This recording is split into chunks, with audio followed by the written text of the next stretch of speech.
Kalau kita ngomongin neraka, apa sih yang kebayang? Pasti api, siksaan abadi, iblis. Wah, gambarannya serem banget ya kan? Tapi, gimana kalau saya bilang, sumber yang kita bahas hari ini punya sudut pandang yang, wah, disebutnya malah kabar baik tentang neraka. Aneh banget kedengarannya kan? Yuk kita bedah bareng-bareng.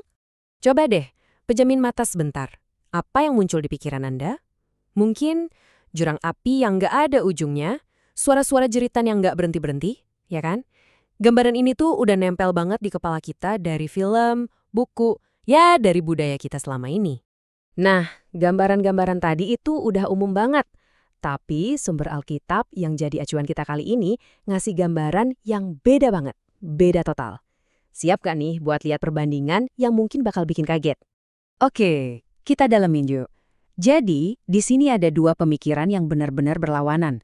Satu bilang siksaan abadi, satu lagi bilang kehancuran total. Nah, buat ngerti ini semua, kita harus mulai dari pertanyaan yang paling dasar dulu. Sebenarnya, hukuman itu mulanya kapan sih?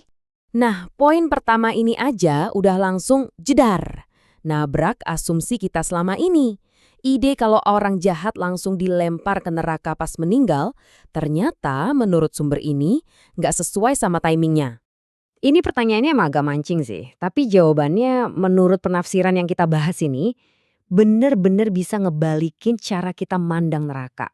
Siap-siap ya. Betul, nol, kosong lompong. Jadi, menurut sudut pandang ini, neraka tuh sekarang belum buka. Belum ada satu orang pun yang lagi dihukum di sana.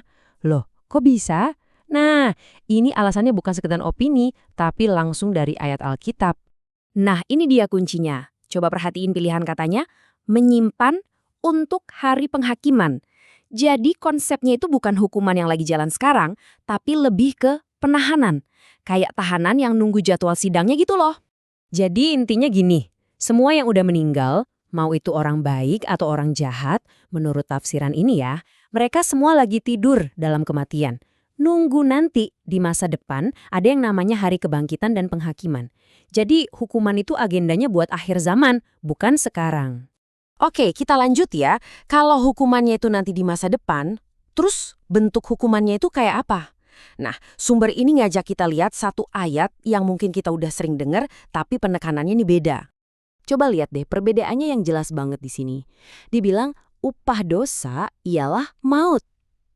Maut, kematian. Bukan kehidupan abadi sambil menderita. Jadi di satu sisi ada kematian, di sisi lainnya ada karunia hidup kekal. Pilihannya cuma dua itu, nggak ada yang ketiga. Nah ini nih yang menarik banget. Istilah yang dipakai Alkitab itu spesifik, kematian kedua. Bukan siksaan kedua atau kehidupan kedua dalam penderitaan, bukan. Tapi kematian yang kedua dan final, benar-benar akhir dari segalanya. Jadi, dasar argumennya gini, manusia itu pada dasarnya nggak abadi. Kehidupan kekal itu hadiah, sebuah karunia.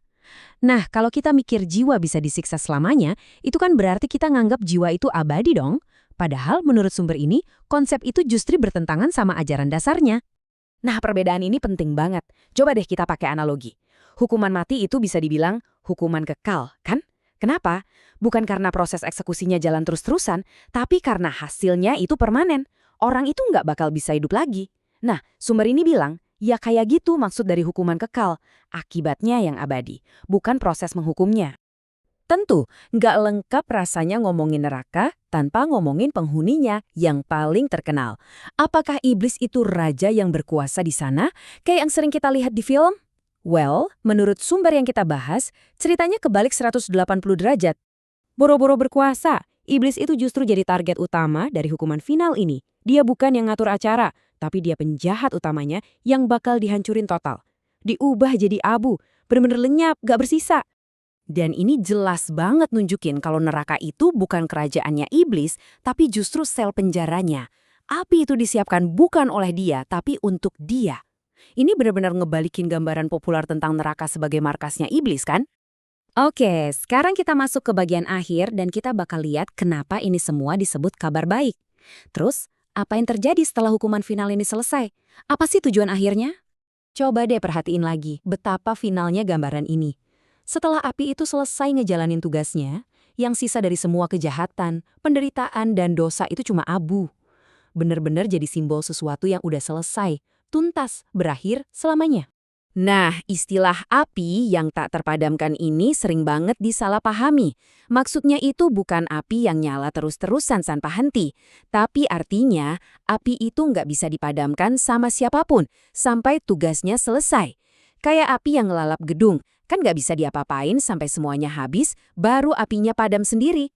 Jadi, poin pentingnya adalah api ini tuh sebuah proses pembersihan, bukan kondisi yang abadi.